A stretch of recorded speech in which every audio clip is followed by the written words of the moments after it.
हनुमानजी हे भारतीय संस्कृतीतील शक्ती, भक्ती आणि निष्ठेचे सर्वोच्च प्रतीक मानले जातात. त्यांना अंजनेय, मारुती, पवनपुत्र आणि बजरंगबली अशा अनेक नावांनी ओळखले जाते. त्यांच्या जीवनाची कथा केवळ धार्मिक नाही, तर धैर्य, सेवा आणि समर्पण यांचा प्रेरणादायी इतिहास आहे. प्राचीन काळात अंजना नावाची एक तपस्वी स्त्री होती. ती अत्यंत भक्तिमान होती आणि भगवान शंकरांची कठोर तपश्चर्या करत होती. तिला असा पुत्र हवा होता जो दिव्य शक्तीने संपन्न असेल आणि धर्मरक्षणासाठी जन्म घेईल. तिच्या तपाने प्रसन्न होऊन भगवान शंकरांनी तिला वरदान दिले की त्यांच्या अंशातून एक तेजस्वी पुत्र जन्माला येईल. त्याच काळात वायुदेवांच्या कृपेने अंजनामातेच्या पोटी एका दिव्य बालकाचा जन्म झाला. हा दिवस चैत्र पौर्णिमेचा मानला जातो. जन्मतच त्या बालकात असामान्य तेज आणि अद्भुत शक्ती होती. तोच पुढे हनुमान म्हणून प्रसिद्ध झाला. बालपणी हनुमान अतिशय चंचल आणि खेळकर होते. एकदा सकाळी त्यांनी आकाशात उगवणारा लाल सूर्य पाहिला. त्यांना तो एखाद्या पिकलेल्या फळासारखा वाटला.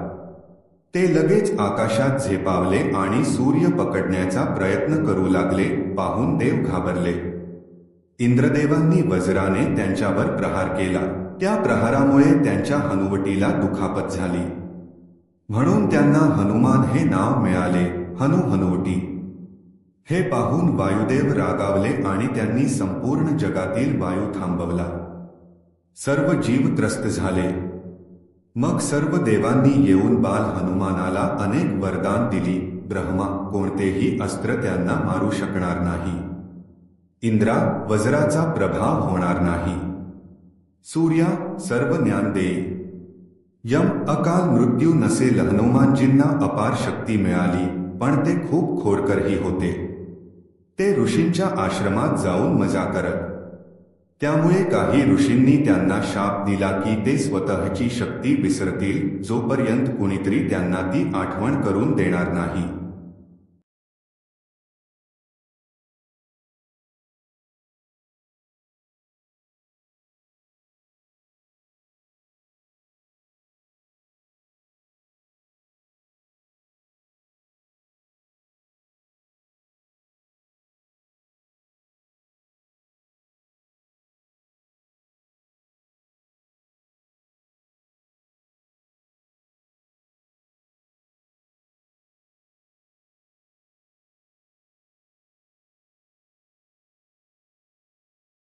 हा शाप पुढे त्यांच्या जीवनात महत्वाचा ठरला. मोठे झाल्यावर हनुमानजींनी सूर्या यांना गुरु मानले.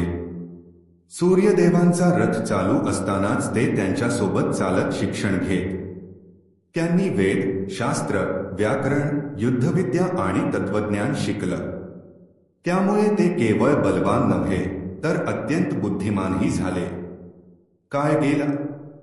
पृथ्वीवर अधर्म वाढला. राक्षसांचा राजा रावणा सर्वांना त्रास देत होता. देवांनी भगवान विष्णू यांना विनंती केली आणि त्यांनी रामा यांच्या रूपात अवतार घेतला. हनुमानजींचा जन्म जणू श्रीरामांच्या सेवेसाठीच झाला होता. एक दिवस हनुमान सुग्रीवाच्या सेवेत होते. तेव्हा त्यांनी दोन तेजस्वी राजकुमारांना जंगलात फिरताना पाहिले. ते होते रामा आणि लक्ष्मणा. हनुमानजी ब्राह्मणाचा वेश घेऊन त्यांच्याकडे गेले. त्यांनी नम्रतेने विचारले, आपण कोण? श्रीराम त्यांच्या बोलण्याने खूप प्रभावित झाले. त्यांनी हनुमानजींना आलिंगन दिलं. त्या क्षणी भक्त आणि भगवान यांचं दिव्य नातं सुरू झालं.